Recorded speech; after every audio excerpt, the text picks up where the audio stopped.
Welcome to QLM Business News. Here are today's news stories. IFS warns of inevitable tax hikes as UK political parties avoid tough choices. The UK's primary political parties have avoided addressing significant issues concerning public finances in their manifestos, and it would be a considerable surprise if taxes are not increased over the next 5 years, warns a leading think tank. The Institute for Fiscal Studies, IFS, has accused both Labour and the Conservatives of engaging in a conspiracy of silence and ignoring the painful choices that need to be made. The IFS points out that the UK is experiencing its highest debt levels in over 60 years, with taxes near record highs and public spending having ballooned, yet public services are still visibly struggling. While the government is grappling with substantial interest payments on debts and rising welfare costs, spending on health is expected to increase due to an aging population, and defence funding will also need to rise. Concurrently, economic growth remains sluggish. Trilemma. Paul Johnson, director of the IFS, stated, "These raw facts are largely ignored by the two main parties in their manifestos." He emphasized that huge decisions over the size and shape of the state will need to be taken, which will likely mean either higher taxes or reduced public services. According to the IFS, whichever party wins the upcoming election will face a trilemma. Raise taxes more than outlined in their manifesto, cut some areas of spending, or borrow more and accept rising debt for a longer period. What will they choose? The manifestos leave us guessing. Mr. Johnson also criticised both Labour and the Conservative Party for ruling out increases to income tax, national insurance and VAT. Despite a damaging rush to rule out increases in various tax rates, it will be a considerable surprise if no other taxes are increased over the next 5 years, he said. In response to the IFS analysis, Prime Minister Rishi Sunak said, "We have a fully costed manifesto that can deliver tax cuts for people at every stage of their lives. This is largely funded by finding savings in the growth of the welfare budget, which has been growing at unsustainable levels since the pandemic."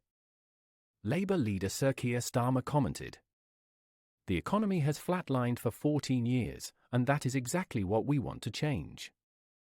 That's why we have set out plans for growth in our manifesto."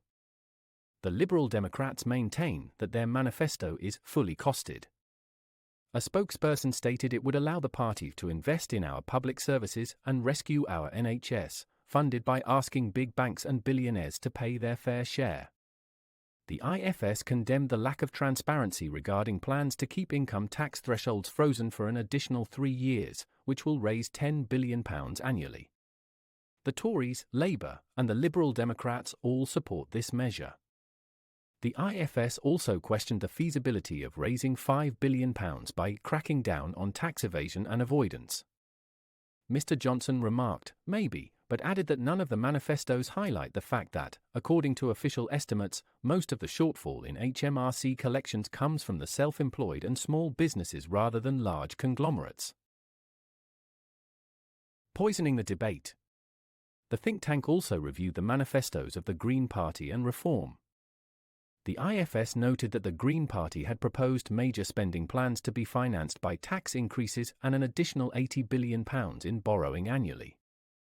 Reform, on the other hand, proposed cutting taxes by £90 billion and increasing spending by £50 billion, supposedly funded by an unspecified £150 billion package of measures, including cuts to welfare and government waste.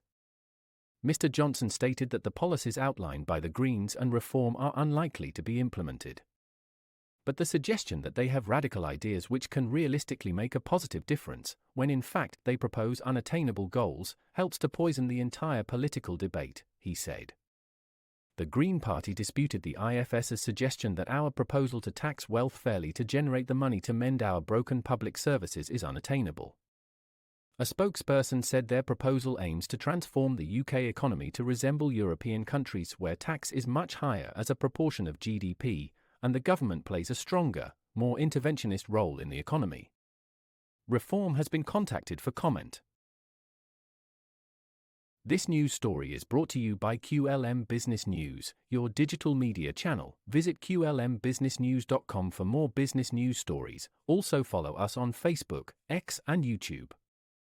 To help QLM Business News bring you more news stories like this, please like, share, and subscribe.